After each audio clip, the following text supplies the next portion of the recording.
This is really frustrating. Okay.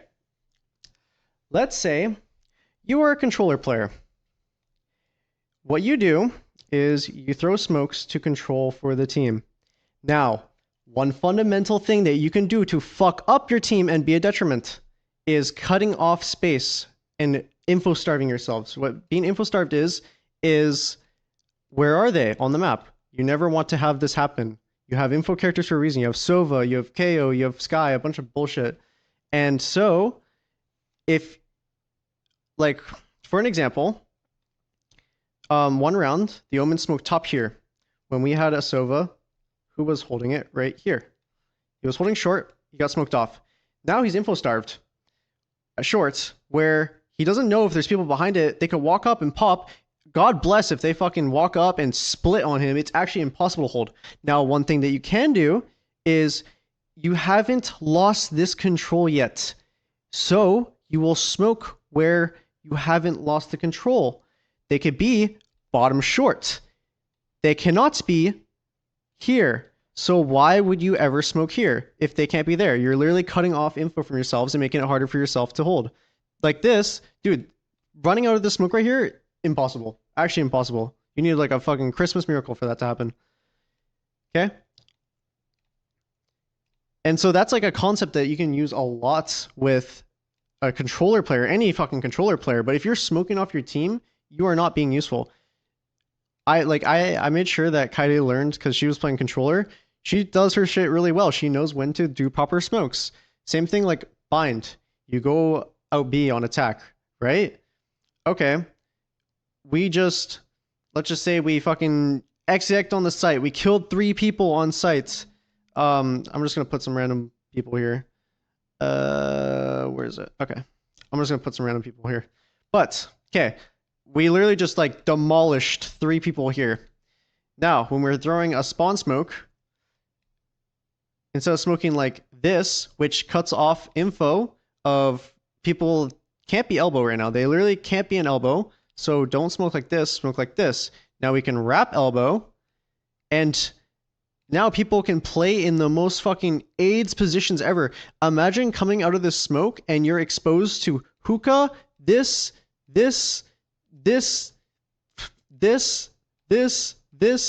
everything. You're literally exposed to everything. So why would you ever smoke off control where you haven't, like, they don't have it? That's why I don't play controller. No, a lot of people play controller and those fucking autopilot. I'd rather someone, if honestly, okay, a controller is a mandatory role. It actually is a mandatory role. But ultimately, I actually made a tweet like this. If you can't play your role right, or play, like, if you're going to fill wrong, don't even fucking fill. Just play what you're used to, because you're going to be a nuisance to the team. You're actually going to be a detriment, and you're going to make life harder. There's certain players that play the game, and they make people around them play bad. They are horrible players. And it's just because they're autopilot. They just do shit. They do shit to do shit. They don't think. There's no, like, thought behind anything. Okay, next up. Let's say you're playing a Cypher. Oh, yeah, I can trip anywhere. You, as a Cypher, you have so much fucking information. If you are not using your trips every round to trip spots for your team, and you could play like a cam up here, watching both garage and the long push while having cages for yourself or some bullshit. I'm not a Cypher player, but it's just a fundamental understanding. Okay, you can place your trips anywhere on the map, and they will never go down unless you're KO knife. Unlike a Killjoy where you have to kind of stay near your util. So one thing that's really good with Cypher is spreading out your util, so it's more awkward for them. You'll know if they're in garage. You'll know if they went towards B. And you actually have information for yourself. Look at Cypher is playing here with all this shit, and he controls literally like half the map already. Or at least he gets some sort of info towards half of the map. I'm not going to say control, because obviously they can go B or go garage like fast, but like at least you like know off of the info. Now what I do see people doing is when they play Cypher or they play some other character is they'll be like, kill trips. Now situationally it can be okay, but if you're doing this every round, you are playing the character wrong. You're being a nuisance. What's the point? You're literally just playing kill trips, and now they know exactly what to expect. And we have a cipher on the team, but now we have so many fucking gaps where we don't like. We have to have a person either manning it and getting info constantly, or some sort of other ability. So it's literally just like, it's so counterintuitive. Like, the reason why you want to play a Sentinel is to make your life easier. A Sentinel will make your life easier on defense. Why? Because you have spread out utility holding a shit ton of space. My Valorant client just like crashed. Give me 1 second.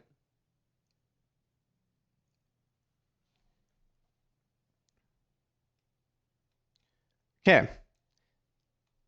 Next up. What other? Initiator.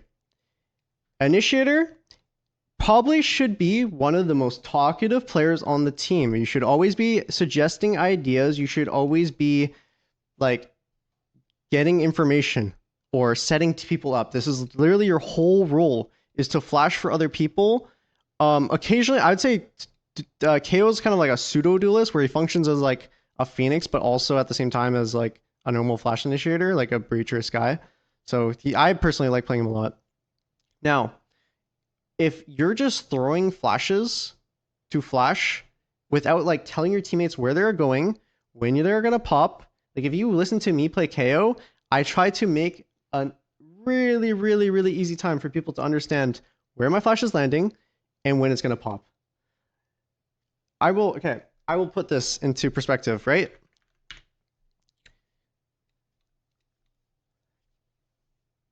This is an average Valorant player's screen. This is their monitor right here.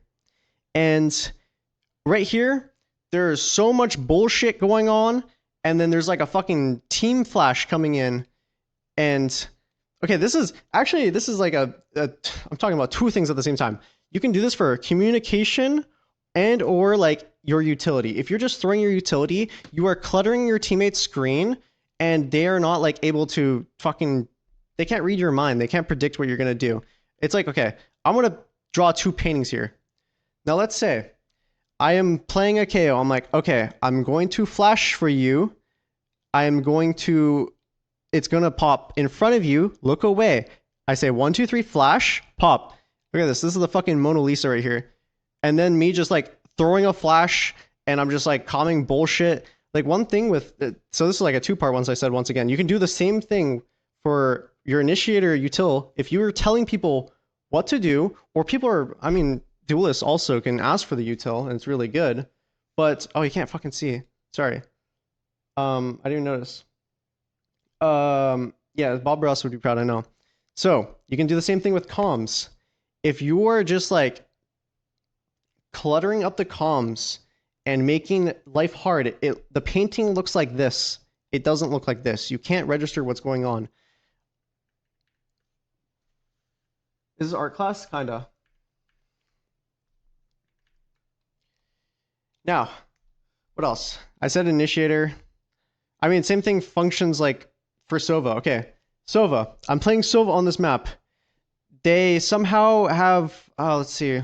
Let me see. Okay, we're playing Sova on defense. We throw this recon bolt, and then they break it. But then we don't hear anything on the map. And I don't know, it's been like 20 seconds now. You have to like use a piece of util to, god damn it. Someone's gonna draw a penis, I can tell. You have to use like a piece of util to get info, because if you don't have info anywhere else, like let's say based off of them going A, your teammate's like, oh, I actually can push down C and get into this cubby. It's like, okay, we have a little bit of info. Now we can stack towards A side and gamble towards A side because someone is in an aggro position. They're like sitting right here or some shit. And they can kind of hear like people running, and they're also like in a one and done kind of, but it's really hard to clear, but they're gonna get early info. Sometimes people will do like a bait setup too, like with an op or some shit in this cubby. It's pretty good. And then you over rotate. I need to real quick hide this one again. Give me 1 second. I was actually waiting for someone to draw a penis. Normally when we do like Valorant and shit in prac time, it's just a bunch of penises. This is gonna be on YouTube. No, I'm actually gonna do like actual tutorial stuff on YouTube. This is just concepts that I'm explaining right now, and I'm trying to explain them in a very simple, fundamental understanding that people can understand. Okay. I got really frustrated. Okay, this is another thing with Sentinel. I said you're making your life easier. We had a Sage on splits. Now, what is really not fun to run through? A Sage slow.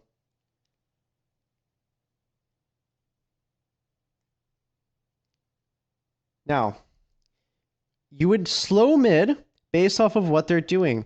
You look at what they're doing, you hear patterns. If you know that they're skydogging mid and running up behind it, throw a fucking slow and then break the dog. And then now, okay, I'll explain this concept too. Okay, this is called a stage 1 right here. Stage 1 is the initial spot that you are going to be standing in. It is very, very generic. This is on a default, by the way. So this is a stage 1 right here where you're playing the stage 1 spots. Now, what you can do is you can make life hard for them. You can make it really uncomfortable. You can break their shits. You can stall them. On split, mid control is basically everything. It's almost everything. So, like, I would say here and here are the two most important spots on split. So you're trying to be really annoying. When you feel like you have done your job and you have stalled them long enough, guess what? You go from stage 1 into stage 2, where now you're stalling this part and you're in a safe spot.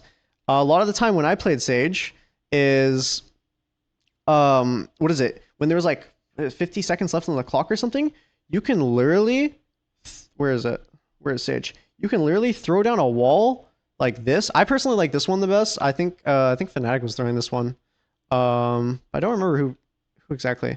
So like some people just like instant wall mid, and they're like, I did my job as Sage, but it just instant breaks, and it's just like, what the fuck is the point? You just spent $400 for a piece of util to get instantly broken, and now it doesn't even provide anything for your team. If you throw this one a little bit better, but it's a little bit easier to like break where people can spam right here. Some people like playing on top, though. I don't really like doing that as Sage. Now, a really uncomfortable shit to do is wall like this. Why? Because you have to walk up like this to break the wall. And walking up in like a choke like this, and Sage has one more slow. If you especially have a Raze on your team, you fucking combo the Raze nade and the slow. I mean, Sage could be standing on top of the wall right here if she wanted to. But you combo this, and it's just really, it's not fun to play against. It is not fun at all, and it's probably one of the more optimal ways. Another thing that you can do is when you're playing Sage, wow, they're going fast A right now. There's a bunch of dudes running A. I'm playing Sage mid. I'm just going to throw a wall right here, and I'm going to fast rotate. What this wall does is it stops people from lurking up mid and getting behind your teammates. Now you can over rotate towards A if you want. Like, let's say we started fucking 1 mid and 3A, but they're starting to rush A. Guess what? Now we have 4 on A. It's even stronger. And plus, we have a fucking wall holding our flank. Now our teammate can't be flanked. You can probably hear if a jet updrafts it. I mean, before it was kind of bad because you could jump over the box, but now you can't. But there's just certain stuff where Sentinels make your life easier on defense. Initiators, you set up your teammates, or you make game plans.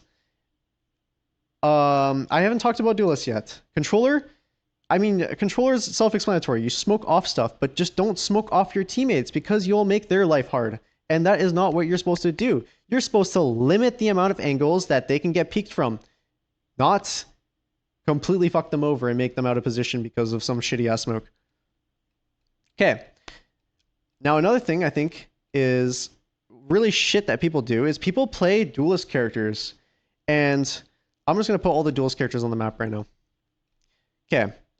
We have Jet, Neon, Phoenix, Raze, Reyna. What else am I missing? Am I missing anything else? Yoru to a degree. I think Yoru is more of a lurk duelist, so I'm going to exclude him slightly because he's kind of weird. But what is one thing that all of these characters have in common? And it's the fact that they have abilities that help them get kills, help them create space. And so let's say I'm playing a Jet and I have another example. I had a Reyna. When I'm playing Reyna, personally, I get really confident because I can throw a flash, and the flash acts as like a mini drone, where if someone doesn't break it, then they will get full blinds. But also, what the fuck? It crashed again. Also, if you peek someone and you kill them, you get a free kill and you can dismiss. You could literally peek into 4 people with Reyna and get out for free if you wanted to. And that's just the fundamentals of a character. Another character like that, Jet, exact same shit. Chamber, before he was nerfed, he was kind of like a pseudo duelist, sentinel, everything. I don't know. But you should be confident in peeking people because your kit is literally designed to fucking kill people or create space.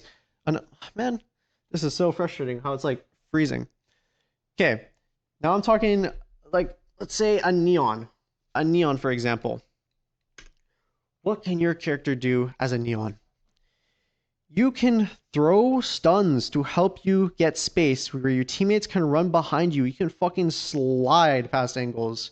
Like you're basically playing Apex Legends. When you're execing the site, you should be like walling in, fucking stunning the right, sliding out the right, wall, like stunning the left, running along this wall and going around, and a bunch of shit like that. You should be creating space for your team. Raze can do it too, where Raze can like throw a nade. I don't really know where Raze would nade right here, but like on B, Raze would sometimes like nade bind here or nade spawn for the run out and just like satchel out or some shit. Like you should be creating space. You should be looking for opportunities to get killed or get kills. And if you're simply like a passive player, you probably don't belong on the duelist role other than if you're a Yoru. And it's just these characters let you set yourself up, and by setting up yourself, you make the lives of your teammates easier when you're actually creating space. I can like make a bunch of other examples for other games. Like let's say you're playing Overwatch and you're playing a DPS character, but your tank is standing behind you.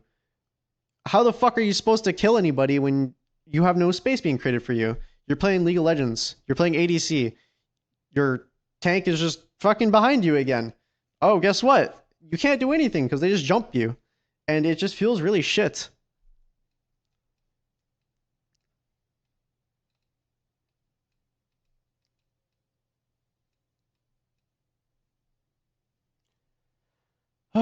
This is 3 years into the game. I know. And the thing that pisses me the fuck off is people don't understand I think this is simple. Okay, I think the stage 1, stage 2 stuff, I think it's simple, but maybe it's a hard concept and I don't know. And obviously there's like some biasy behind what I'm talking about because I'm a pro player. I've been a fucking pro player since the beginning. And I also played CS before where a lot of these concepts applied. It's really frustrating. It is really frustrating. Yeah. Like people think KD and headshot percentage matter, but they really don't. Especially if you're playing roles like Duelists, like you're gonna have on and off games. Like sometimes you're gonna be running in, killing 3 people. But one thing that you can always keep consistent is to make the lives of your teammates easier by creating space. Like when I'm playing Jet and I'm feeling it, I'll run in. I'll maybe get like 1 or 2. But then you know what that allows me, like our teammates to do? They just scale up behind me and it's a lot easier. Sometimes you might not be having a great game, but you could just be dashing into your smoke, being fucking annoying, like double smoke on yourself. And now you're like basically this presence that's in everyone's screens and they have to like think about you subconsciously and they can't just like tunnel all on your team. Like you've created space at this point.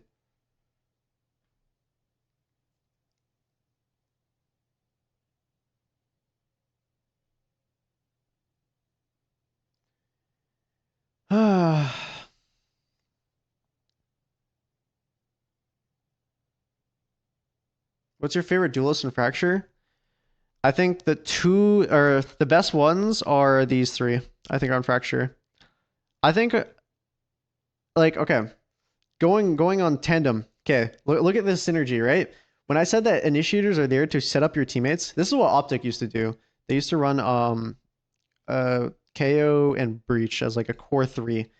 Now, first off, the control you get with this team is fucking absurd. you can stun, double stun, you can flash, you can throw like this flash and slide, you can throw this flash and slide, or you can just, I don't know, like there's so much you can do with this comp that was like really, really good. I drew an accidental penis, I did not mean to do that. But this comp was really good because all these characters synergize really, really well off each other. But also, when you're on the sites, right? Neon throws the wall. Neon creates space. But the initiators are there to set up the Neon.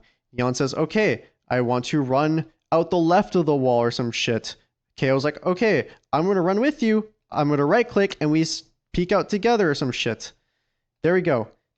They have successfully set up each other.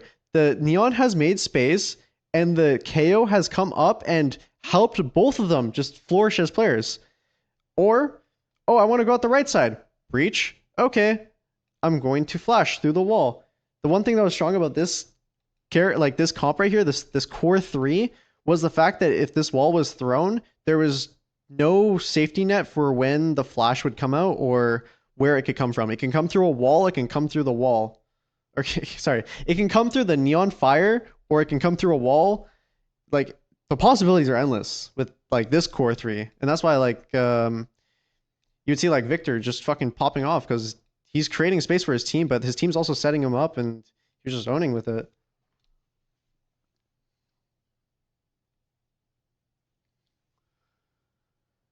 Oh, it's funny how top 1% players in Radiant don't know this stuff. I know. It's so frustrating. Like people will be playing certain characters and they'll just be lurking. And it's just like, okay, if you have a double duelist comp, maybe one of the duelists can lurk. But most of the time, it's pretty good to have them both there with each other and just like being annoying, creating space for each other and just like getting kills together. Like a really popular comp right now on splits is Ray's Jet. And if you just watch how those two characters can both take the load of creating space, like a lot of the time, both the Jet and the Race player are both frag out, like a lot of the time. Now, obviously, if you're in a lower rank, I obviously don't expect you to understand a lot of the stuff. But if you're somewhere in the Radiant to Immortal rank and you don't even know like proper smokes or anything like that, like I don't even play as smokes. I've never played smokes in my life other than Viper in a pro team. But I understand how, because I'm thinking by my perspective, when I'm playing the game, what smokes would I want my controllers to throw to make my life easier?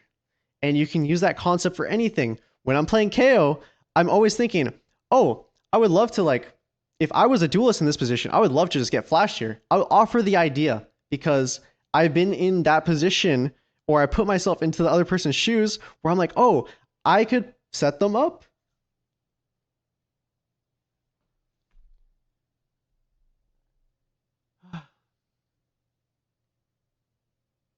It should be known by Diamond Plus. No, I feel like I should, right?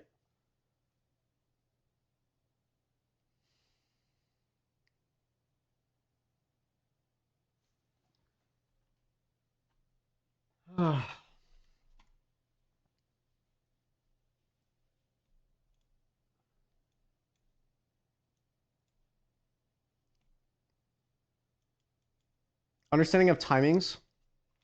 Okay. Oh wait, this is one thing that can actually help a lot of people, and you can do this at any rank. But normally, I'm gonna go into paint again. Like how I said about the canvases, you don't want to have a canvas that's fucking cluttered. You want to have like the Mona Lisa, like you want a perfect painting. So one thing that can add to that is instead of saying one was here, two-way main. Like obviously that's good information, but you know what's really, really good? Calling out agent names. Calling out agent names, you're able to basically wall hack. Like you can literally, I'll go on Valorant again. It's probably gonna crash on me again. But calling out agent names, you're able to find out by process of elimination where their weak side is, where their lurker is, like a bunch of stuff like that. So let's say Okay, let's say I'm on fracture again, I guess. Now the KO knifed here, the breach stunned like this, and you heard a fucking raise nade for some reason. Like I'm obviously doing like an over exaggeration. Like you shouldn't throw all this util in the same spot, but let's say this all happened, right? Now you know if you just said, oh, there's 3A, you don't know who the fuck is A. Especially the people at B, their canvas is like empty right now. Their canvas is like covered. They don't really know what's going on. But if you say, oh, KO, raise, breach towards A. Now you know where the other two remaining players, they're not towards this pack at the moment, or they can be, but they're hidden. But potential lurks here, here, here. Okay? Now let's say we know there's 5 there. Guess what space is free? If you saw all 5, everything's free. Everything's free. If you saw 4, and let's say you're playing triple B. Let's say you're playing triple... I'm just throwing random agents. Let's say you're playing triple B, okay? We saw 4 towards A. Wow, if there's 4 towards A side, we could push this side with 3, and if there's a lurker, then we'll basically trade them out. And we'll have all this control, all this space, and we'll be up numbers advantage. I mean, that's perfect world, ideal situation. But based off of this, you can do stuff as a team. A lot of people just like rotate, and honestly, this is something that's a little bit harder to do in Valorant, which is like calling people and setting people up. Like Fracture is a very team fight oriented map. This map is not even a fucking tactical shooter map. This map is literally Overwatch. You group up, you just fight shit. On defense, you'll notice it's really good if you just set up fights every round. I'm not joking. Do it in your own games. One really popular fight is people do the breach stun like this with the raise, flying over like this, and what else? You can have a flying over like this, and what else?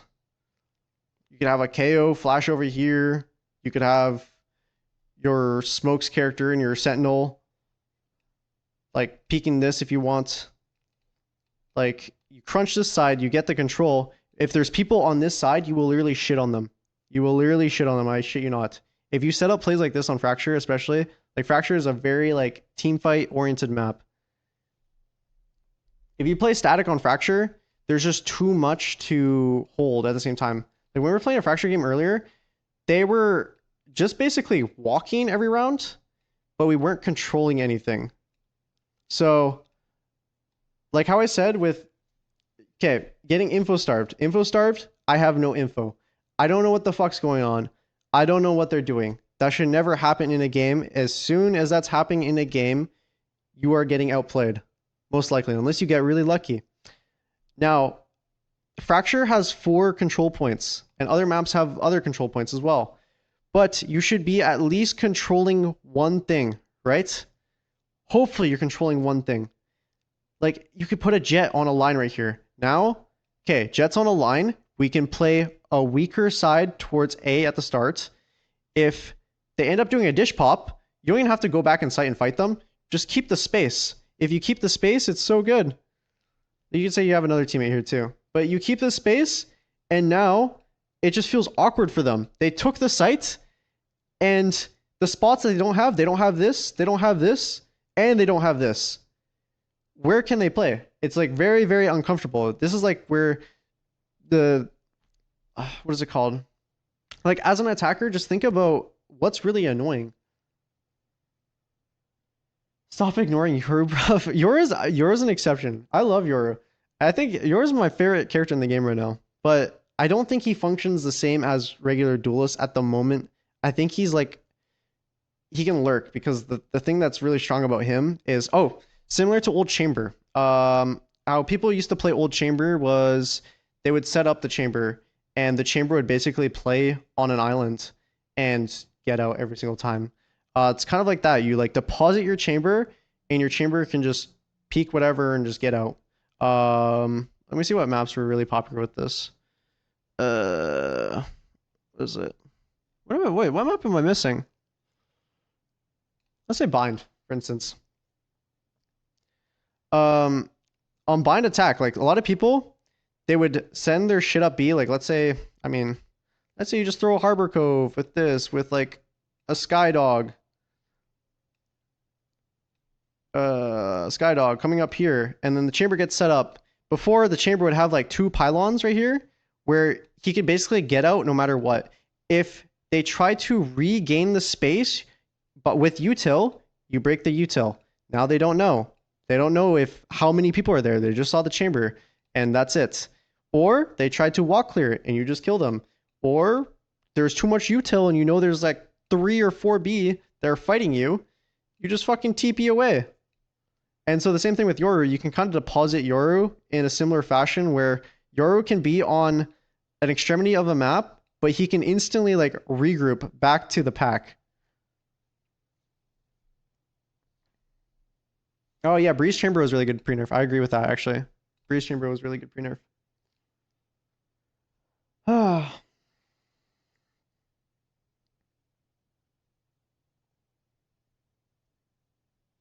Icebox had very I didn't like Icebox. Icebox was not fun. Icebox was actually just like an aim map, I feel. But a lot of teams that like just played together, kind of like Fracture in a way, like in a team fight oriented fashion. Like, you know, a team that's really good at Fracture. Let me see. Did they play it today? I don't even know if they played it today. Let me check. No. Okay, a team that's really good is M80 at Fracture. They're really, really good on Fracture. Why? Because they play so well together and they understand that the map is just constant fighting. So they're like always there and always ready to fight. Like they're not scared. Dude, everyone bans their Fracture. When's the last time they played Fracture? Here, I'll find it somewhere. Let me see if I can like pull up a round from them, for example, on this map in particular. Stats. I mean, he's a really good team.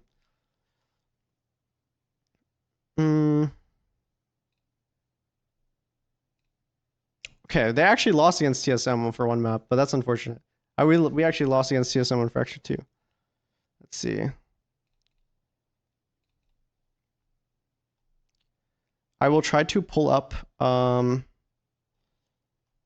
just kind of like some rounds for them. I'm gonna scan through it real quick. I will scan through it. Kind of contingency or not contingency. Where? Was gonna go if Okay. It's a map that I do have to lose the first map. Okay, M80 is already doing it on a pistol round.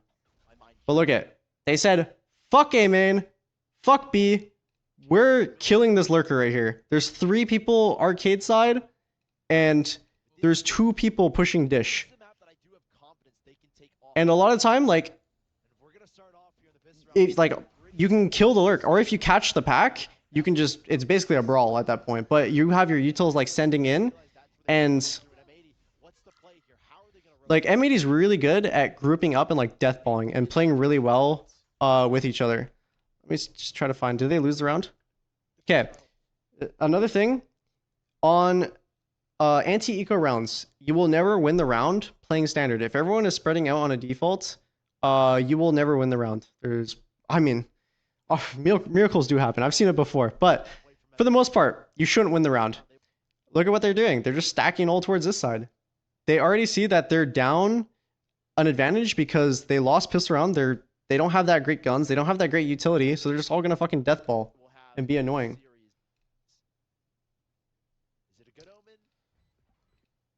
Let's see what else. Did they do it on a gun round?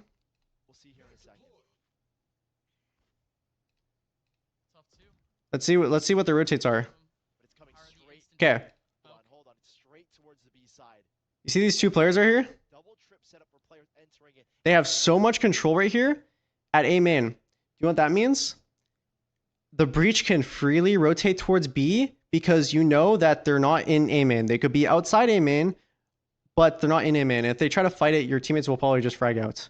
So the breach comes over back to B, and now they're playing heavy side B and weak side A, but like the A guys are pushed up here. If they went dish here, like I said before, what would you do? Would you go back and fight and potentially get split? Or would you just keep holding A main, push through A main, and keep the space, and make it really uncomfortable for the attackers to actually win the round?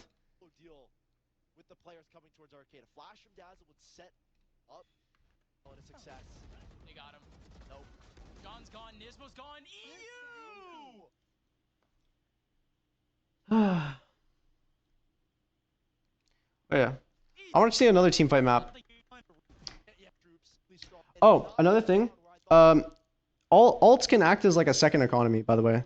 So if you see the alts, like let's say they have 5 alts on the board and you have 0 alts, you will probably just lose the round because alts are so game changing in this game. So one thing that you have to do, kind of treat it like how you treat an eco round, or do like an aggressive play with your team to push something, because if you can kill those people before they get their ults off, they become like useless for the round. If they have 5 ults, like in theory they should just shit on you. And especially if you just give them everything in the world. If you play normal and you're playing 3-2 or some shit and they go and ult the 2 guys like with 2 ults, they can't do anything. It's just impossible. Now if you just 4 push something, hope you get a kill on one of the ults, get the space, hopefully they use their ults to get the space while you're not there, and then you just retake like that, it's a lot better. So you kind of treat ults as like a second economy in a way. I'm not sure. Sometimes like in Fracture, sometimes I think just having ults and like stingers is better than having rifles and no ults. How do you use ult Neon? It's bad. You don't use it. The only purpose of Neon's ult is to reset the sprint, and nothing else can change my mind. It is so bad.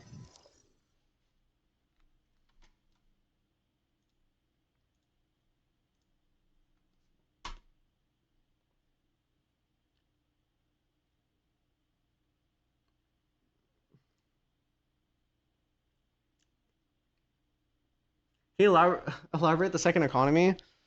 Well, okay, like the alt raise. God, let me look up some random comp right now. Brim. What else am I missing? I'm missing a second initiator. Yeah, people play second initiator on this map. I mean, some people play double duelist on the map. I'll say double duelist. Okay, you're playing double duelist. Okay, now where I'll do killjoy. Okay, so now if we're talking about attack, who has ult priority here? Okay. Whose ult do you think is the most game changing on the attack side? Like when you I'm gonna rank them from like top here to like bottom, right? Okay, if you think about it, breach ult, really fucking good. You can use it reactionary, you can use it to take a site, you can use it to fight something heavy. Breach ult, pretty fucking good. Raise ult, if on attack, you can get up to close angles, you can pop, pretty good. Jet knives, you probably don't want to farm them because they're, what is it called? I mean, jet knives are jet knives, right? Like sometimes it's hot and cold. I would still think that like a raise ult would be better for attack side just because you just make so much space and you get a free rocket kill almost every time. Now between Brim and Killjoy, personally, I mean, this is kind of like a toss-up. I would say like these two are even, but I would say like ult priority should go like this for these characters. On defense, we'll do the same thing. Same comp, I guess.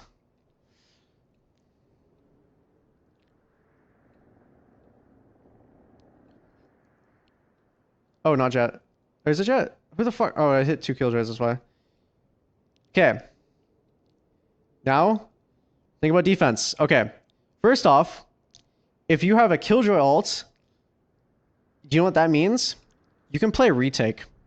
You can literally play retake and put the killjoy towards the weak side. The killjoy will get like all the info in the world. I'm just doing like some random setup right now. The killjoy will get all the info in the world. You can literally play 4 towards the A side with killjoy on B, and when the killjoy thinks that they're gonna like take site or plant, just plop. So this one's pretty good. It's actually a lot better than I would say attack. Like I don't think you should be constantly going for it on attack. Lower rank it'd probably be insane, but higher rank like probably not so much because I think breach ult, raise ult, stuff like that's better. So I would rank Killjoy's ult pretty high. Same thing with attack though. I think Breach's ult is just fucking too good. Like, if they're executing a site, so let's say they're splitting on you, you could literally Breach ult one side and fight these poor bastards that are just stunned flying through the air. And so you can use it reactionary. You can do it for an instant push. I don't know, you have some, you're cooking up in the lab or some shit and you just want to do like a push or something. You can do that. So Breach ult I would also say is pretty good. Raze ult, I would tie these three. I would tie these three and put Jet Knives on the bottom. Probably just who's closer to ult, right? Like, if the Killjoy is 2 to 7, or well, how many ult points? The Killjoy is 5 points off from getting the ult. Raze is 2 points from getting the ult. Who are you gonna give the ult point to? Just give it to the Raze because she's closer to ult, and you'll have a game-changing ability sooner.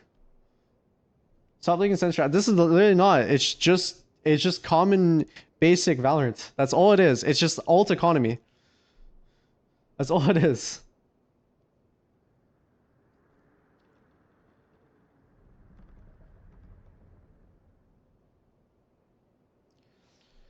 Now, okay, I think